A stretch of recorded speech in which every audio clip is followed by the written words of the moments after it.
Hello dear students. इस topic में मैं आपको एक टॉपिक करवाने वाला हूं जिसके कमेंट बहुत ज़्यादा आए हैं कि सर मेरे को प्योर इंडक्टेंस के लिए फेजस कर्व बढ़ाने नहीं आ रहे, मुझे वोल्टेज और करंट का रिलेशन समझ नहीं आ रहा कि वो इक्वेशन कैसे बनी है। तो स्टूडेंट एसी करंट का एक टॉपिक है क्लास 12th का, प्योर इंडक्टर। तो वही मैं स्टार्ट कर रहा हूँ। तो अगर आप किसी वायर को ऐसे कोयल शेप दे देते हो तो स्टूडेंट वो आपकी बन जाती है प्योर इंडक्टर। इसके अंदर आपने कोई एसी सोर्स लगा दिया और ये आपका एक इंडक्टर है जिसका इंडक्टेंस जो है वो एल है। याद होगा आपको इंडक्टेंस की यूनिट क्या होती है स्टूडेंट्स, हेनरी। ओके, इसकी जो वोल्टेज है वो है student we zero sine omega T. अब मेरा काम है, मुझे फेजस कर्व ढूंढने हैं। तो सबको पता होगा कि साइंटिस्ट फेजस ने क्या किया सबके लिए, प्योर रेजिस्टेंस के लिए, प्योर कैपेसिटर के लिए, आज हम कर रहे हैं प्योर इंडक्टर के लिए। इसने इन सब के लिए क्या किया, वोल्टेज और करंट की इक्वेशन निकाली और उन इक्वेशन को उसने क्या किया, ग्राफ में रिप्रेजेंट करके उनके बीच में कर्व बनाए, ग्राफ बनाए। तो उसके बीच में डिफरेंस निकाला कि कौन आगे चल रहा है कौन पीछे चल रहा है। इसने प्योर वाले भी किए, मिक्सिंग के भी किया, R L L C L C R के। तो हम वो बातें इसमें पढ़ने वाले हैं। तो वोल्टेज की इक्वेशन निकालने के लिए स्टूडेंट मैं लगा रहा हूँ किरचॉफ लॉ, क्योंकि किरचॉफ लॉ कहता है कि टोटल वोल्टेज ड्रॉप क्या होगा, जीरो होगा। तो सोर्स की वोल्टेज और इंडक्टर की वोल्टेज, यहाँ से वोल्टेज आ रही है वो सारी यहीं तो होगी। तो कुल मिला के V इज इक्वल है वी एल के और उसकी वैल्यू होगी student we zero sine omega T. ये आपकी वोल्टेज की इक्वेशन आ गई। अब करंट के लिए क्या करेंगे, करंट के लिए स्टूडेंट रेजिस्टेंस के लिए अब तो आपके पास होता है ओम्स लॉ।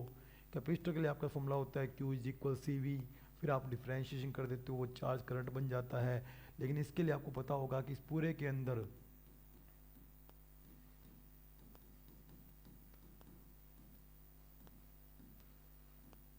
तो कोई भी एक्स्ट्रा एलिमेंट है ही नहीं, कोयल के अलावा कोई नहीं लगा हुआ। इसका मतलब जो सोर्स वोल्टेज देगा और कोयल के अंदर फ्लक्स चेंज होगी तो यहाँ एक ईएमएफ बनेगा, दोनों का सम क्या हो जाएगा, जीरो हो जाएगा। क्योंकि जितना ईएमएफ यहाँ जाएगा वो सारा फिर वापस आएगा, क्योंकि यहाँ से फ्लक्स सारा इसी में गया है स्टूडेंट। और आपको याद होगा चैप्टर 6 के अंदर इंडक्टेंस के अंदर आपने पढ़ा हुआ है कि जो ईएमएफ की वैल्यू होती है सेल्फ इंडक्टेंस के लिए क्या होती है, minus L D I by D T, और म्यूचुअल इंडक्टेंस के लिए क्या होती है, minus M D I by D T. ये सारी टर्म वहाँ चली जाएगी तो वहाँ जाके ये प्लस का हो जाएगा।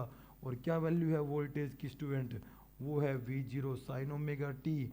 एल चला गया डिवाइड में और डी टी चला गया मल्टीप्लाई में।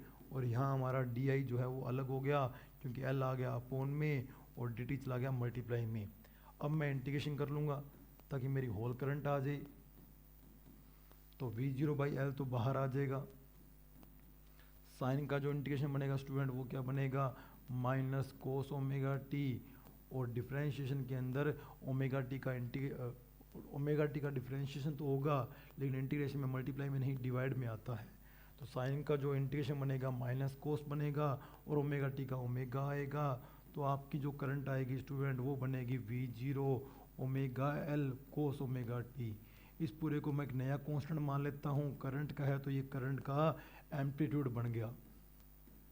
अब मैं यहाँ एक काम कर रहा हूँ, मुझे वोल्टेज से कंपेयर करना है। तो ये वोल्टेज प्लस में है ये माइनस में है, तो मैं इसलिए थोड़ा सा इसको क्या करता हूँ, मॉडिफाई करता हूँ। तो मेरी जो इक्वेशन आई है स्टूडेंट ध्यान से देख लें, आपकी करंट की इक्वेशन आई है माइनस आई जीरो का कोस ओमेगा टी।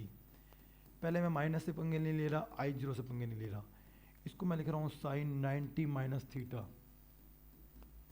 ऐसा क्यों लिखा बताऊंगा। साइन 90 प्लस थीटा भी लिखता था लेकिन 90 प्लस थीटा इंडक्टर के केस में नहीं लिख सकते। पहली बात तो मैंने इसको 90 माइनस थीटा लिखा है तो क्या ये मैथमेटिकल सही है क्या, sine 90 minus theta 90 changer line है, साइन कोस में चेंज होगा और फर्स्ट क्वाड्रेंट में सारी पॉजिटिव है तो ये पॉजिटिव ही आएगा। तो मैं कोस ओमेगा टी को साइन 90 माइनस थीटा लिख सकता हूँ। फिर मैं एक प्रॉपर्टी यूज़ कर रहा हूँ कि माइनस साइन थीटा को स्टूडेंट आप अंदर भी ले जा सकते हो, तो साइन माइनस थीटा लिख सकते हो। 10 में भी ऐसा होता है लेकिन कोस में नहीं होता, cos minus theta cos theta ही बनता है ना कि माइनस कोस थीटा बनता है। ऐसा क्यों, इसको आप ज्वाइन करने के लिए आप हमारे 11th क्लास का नीट जेई का जो बैच चल रहा है उसका बेसिक जो कंसेप्ट हमारा स्टार्ट हो रहा है ट्रिग्नोमेट्री, उसमें आप इसको पढ़ सकते हो। ओके स्टूडेंट, फिर आप बात करते हैं हम एक बार फालतू। अब ये जो क्लास है 12th के लिए बोर्ड एग्जाम के लिए टॉपिक बन रहा है, बाकी हम 12th में हर एक टॉपिक को डीपली एग्जाम के बाद वापस स्टार्ट करने वाले हैं। तो हमने क्या किया, कोस को साइन 90 माइनस थीटा किया। अब मैं माइनस को अंदर शिफ्ट करवा रहा हूँ तो आई इज इक्वल स्टूडेंट आ जाएगा आई जीरो साइन अब ओमेगा टी हो जाएगा प्लस का और 90 किसका हो जाएगा माइनस का। तो ये आपकी करंट की इक्वेशन बनी है। और वोल्टेज की इक्वेशन में अगर आपको याद कराऊँ तो स्टूडेंट वो आपकी बनी थी V is equal we zero omega T.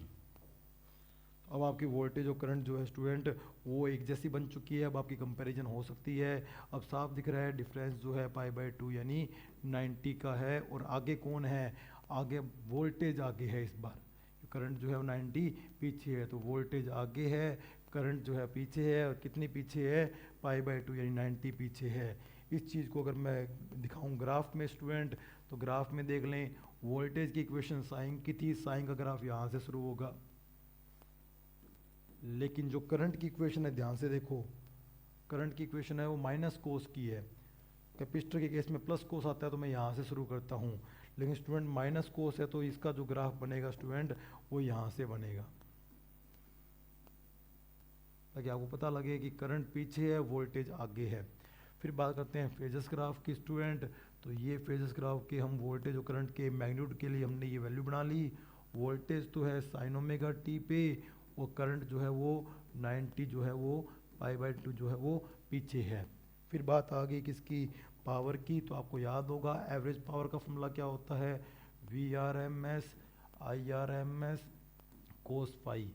और आपको याद होगा यहाँ जो फेज डिफरेंस है स्टूडेंट वो 90 का है, और जैसे ही मैं 90 लिखूँगा तो कोस 90 कितना हो जाएगा, 0। तो प्योर इंडक्टर के लिए पूरे एक साइकिल की जो एवरेज पावर बनती है स्टूडेंट वो 0 बनती है। फिर ये कहता है कि आप मेरे को क्या इंडक्टर का जो रिएक्टेंस है वो दे सकते हो क्या। देखते हैं स्टूडेंट, मैंने यहाँ पे अभी किसी को I0 लिखा है, तो मैंने किसको I0 लिखा है वहीं से आएगा रिएक्टेंस। तो मैंने I0 जो लिखा है वो omega 0 by V0 by omega L को लिखा है। तो मैंने इस पूरे टॉपिक में I0 जो लिखा है वो V0 बाई ओमेगा L को लिखा है। वैसे अगर ओम्स लॉ की बात करें V इज इक्वल IR होता है, अगर मैं यहाँ से I निकालूँ तो V बाई R आता है। तो मैं इसको V बाई R नहीं लिख सकता, क्यों, R तो रेजिस्टेंस का होता है। तो इसके लिए मैं लिख लेता हूँ XL, कैपेसिटर के लिए मैं लिखता हूँ XC। तो यहाँ से अगर देखें तो V0 से V0 कैंसिल हो रहा है, और जो XL की वैल्यू है वो स्टूडेंट आ रही है ओमेगा L। तो आपने इस टॉपिक के अंदर प्योर L के लिए पहले सर्किट डायग्राम, फिर वोल्टेज की इक्वेशन किरचॉफ लॉ से, फिर आपने इंडक्टेंस का कंसेप्ट यूज़ करके वहाँ से करंट निकाली, फिर दोनों में डिफरेंस देखा। वोल्टेज जो थी वो आगे चली, करंट जो थी वो पीछे थी, दोनों में डिफरेंस π/2 का था। ये मैंने वेव में भी दिखाया, ये मैंने फेजस ग्राफ में भी दिखाया। फिर मैंने एवरेज पावर निकाली, और यहाँ मैंने बताया कि किस इससे हम क्या एक इंडक्टर का रिएक्टेंस हो सकते हैं क्या। ओके स्टूडेंट, उम्मीद करता हूँ आपको ये वीडियो समझ आई होगी। मिलते हैं नेक्स्ट वीडियो में।